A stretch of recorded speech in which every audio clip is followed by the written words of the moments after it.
आम्ही गेले 1-1.5 महिने हाच प्रश्न विचारत आहे की सरकार, केंद्र सरकार गप्प का आहे? जगभरात खासदारांचे डेलिगेशन्स पाठवले, विरोधी पक्षाचे खासदार त्याच्यात होते.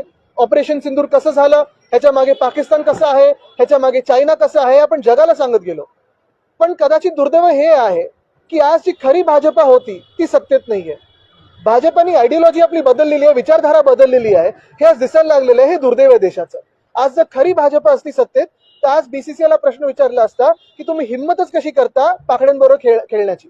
पण आज बीसीसीआय पैशांची लालच दाखवून, आपण पाहतोय ज्या देशांनी आपल्या देशावर हमला केला, आपल्या बांधवांनी तिथे मारून टाकलं, सिंदूर पुसलं, जे ऑपरेशन सिंदूर कदाचित भाजपा बिहारमध्ये निवडणुकीसाठी वापरेल, त्याच पाकड्यांबरोबर आज बीसीसीआय क्रिकेट खेळत आहे. हे दुर्दैव आहे देशाचं. प्रभादेवीमध्ये काल रात्री उशिरा शिंदे गटाचे कार्यकर्ते आणि आपल्या पक्षाचे कार्यकर्ते आहेत ते एका सुशोभित करण्याच्या कामावरून एकमेकांवर भेटले. जिथे जिथे भ्रष्टाचार होईल त्यांना आम्ही लढू.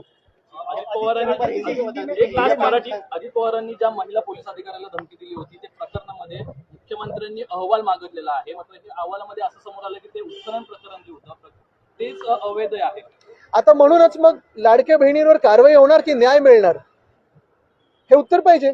कारण पिंक जॅकेट निवडणुकीच्या आधी आणि नंतर रेतीचं जॅकेट हे चालणार नाही.